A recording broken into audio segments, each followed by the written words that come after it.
Noticias Monumental a profundidad.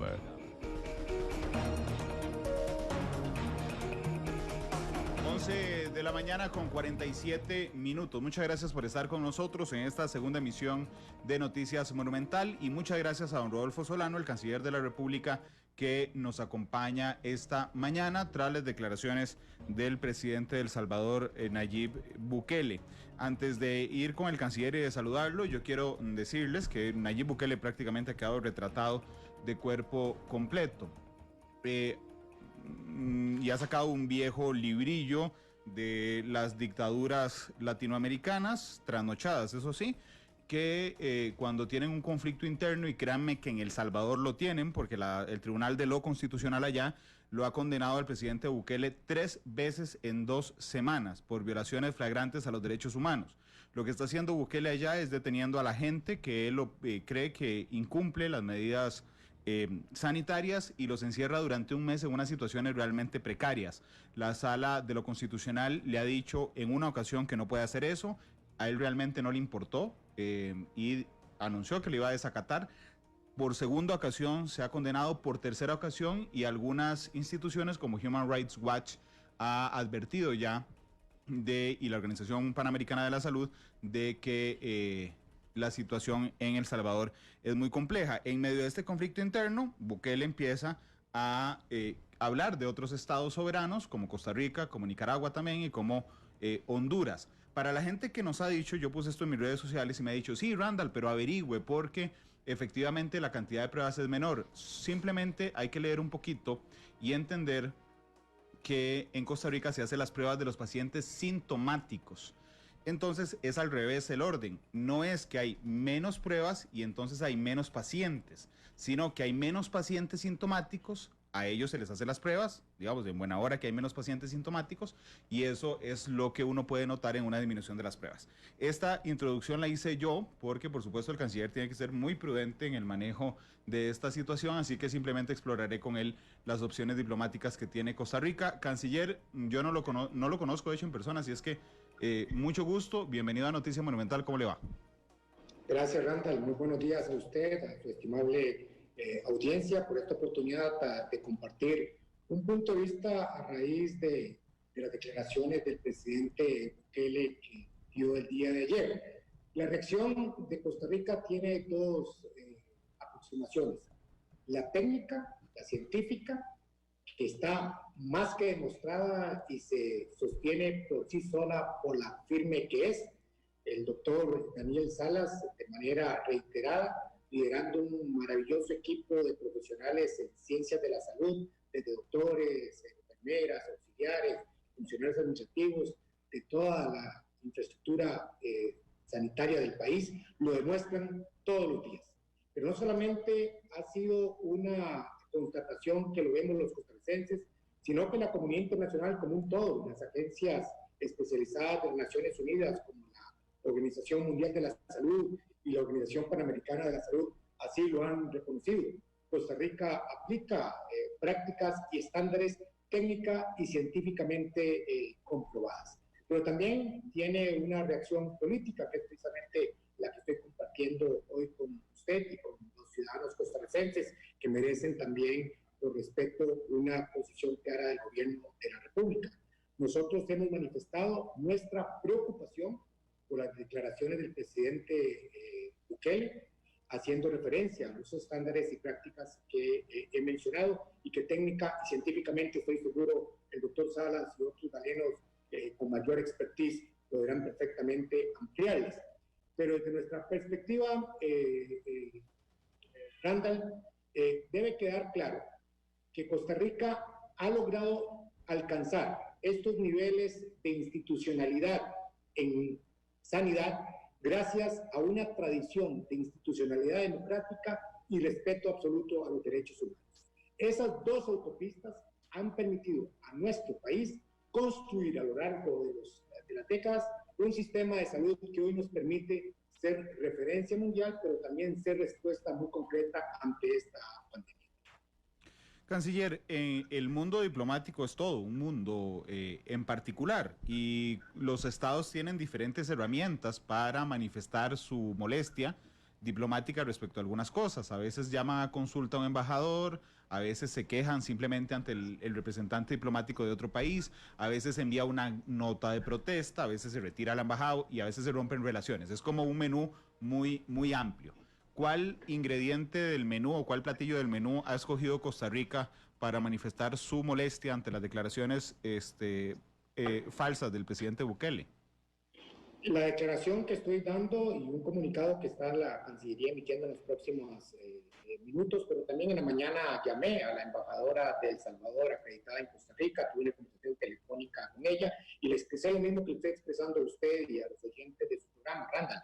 Nuestra preocupación por declaraciones que son totalmente infundadas, que no tienen ningún sustento, que más bien hemos demostrado como país una respuesta asertiva a los requerimientos de la pandemia. Pero una vez más le he informado a la embajadora que Costa Rica está en la mejor disposición de compartir no solamente con el pueblo de El Salvador, sino con todos los pueblos nuestras mejores prácticas y experiencias, porque hay algo que hay que reconocer y hay que señalar con precisión. La pandemia del COVID no reconoce ni fronteras, ni nacionalidades, ni condiciones sociales y económicas. Y esta pandemia se enfrenta logrando una unidad nacional, como la tiene Costa Rica, pero con una activa solidaridad internacional, que precisamente esos dos pilares los hemos ejercitado como país durante esta emergencia. Canciller, ¿qué le respondió la embajadora? Digo, los embajadores no pueden brindar su opinión personal cuando están representando al Estado, sino representar al presidente que están representando, valga la redundancia, en un país. ¿Qué le respondió la embajadora de El Salvador? Pero efectivamente usted lo señala bien, en diplomacia los estilos y las formas son un lenguaje muy concreto. En ese lenguaje yo le manifesté a la embajadora nuestra preocupación. También es cierto que Costa Rica y El Salvador somos pueblos que tenemos una relación histórica de amistad, que tenemos también relaciones diplomáticas y una agenda bilateral importante, que tenemos que trabajar como región. Usted recordará que desde un principio, recién yo asumí mi gestión, claramente establecí que el eje transversal de toda la institucionalidad centroamericana tenía que pasar precisamente por dos pilares que mencioné anteriormente: la institucionalidad democrática y el respeto absoluto a los derechos humanos. Y entre los países que visité al principio de mi gestión estuve en El Salvador, tuve una franca conversación con la canciller de El Salvador, con asesores presidenciales.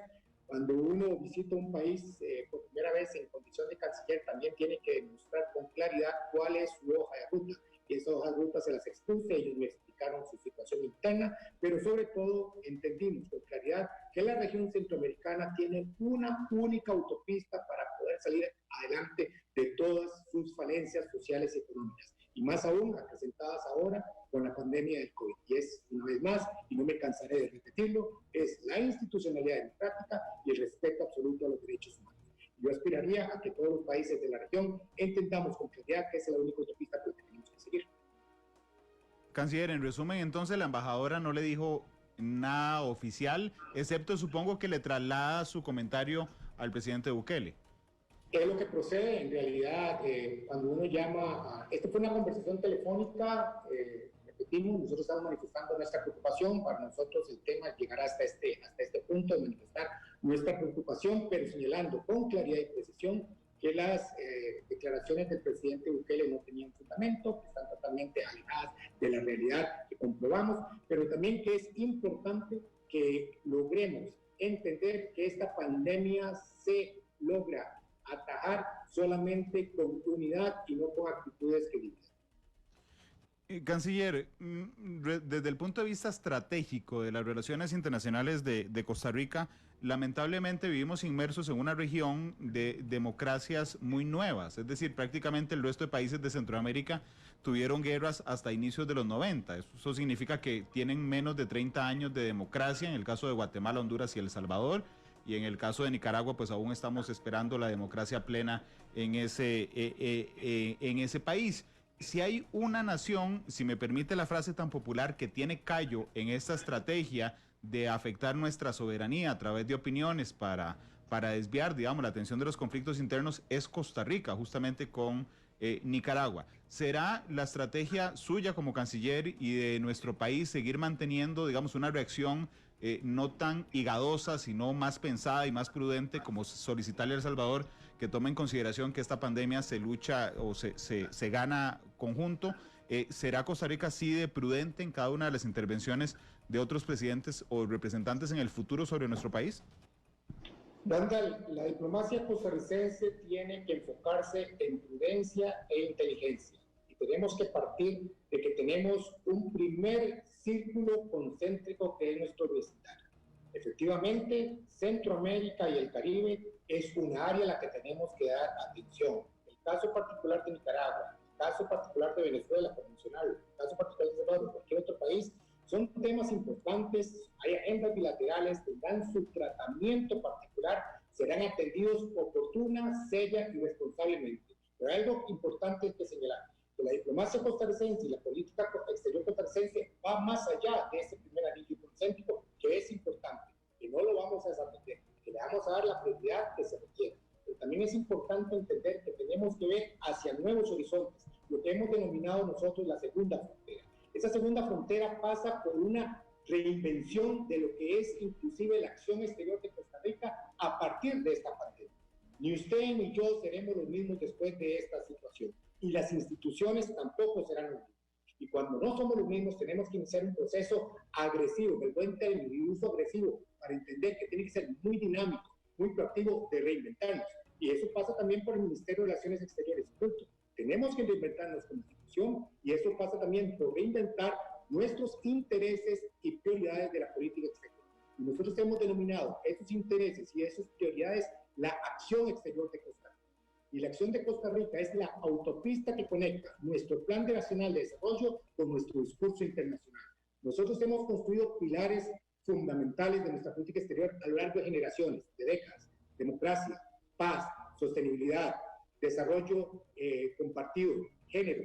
Pero ahora tenemos que ir más allá y pensar también en cómo logramos construir nuevos escenarios: diplomacia económica, digital, la innovación, la ciencia, la creatividad.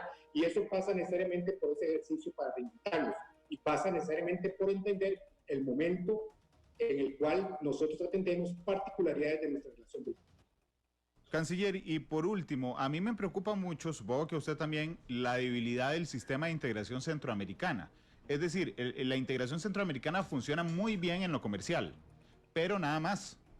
Muestra de eso es que en la última reunión de presidentes del SICA, por ejemplo, no estuvo el presidente de El Salvador, justamente Nayib Bukele, y pareciera que en esta parte del mundo los esfuerzos se centran en los países y no en las regiones. Quisiera en un minuto, el minuto final, canciller, que me haga una reflexión justamente sobre esa debilidad del SICA en términos políticos y en todo lo demás que no sea comercial, canciller. La misma reflexión que compartí con mis colegas centroamericanos, miembros del sistema, y también con el secretario general Cerezo. Llegó el momento de reinventar el sistema de integración centroamericana. Lo que hemos hecho a lo largo de los últimos años nos ha demostrado que no hemos sido efectivos en las agendas complementarias a la comercial que usted señala. Y eso pasa necesariamente por garantizar que la institucionalidad, que es muy grande, que es muy cara, que muchas veces es ineficiente, tenga que enfrentar niveles de rendición de cuentas, de transparencia y de eficacia.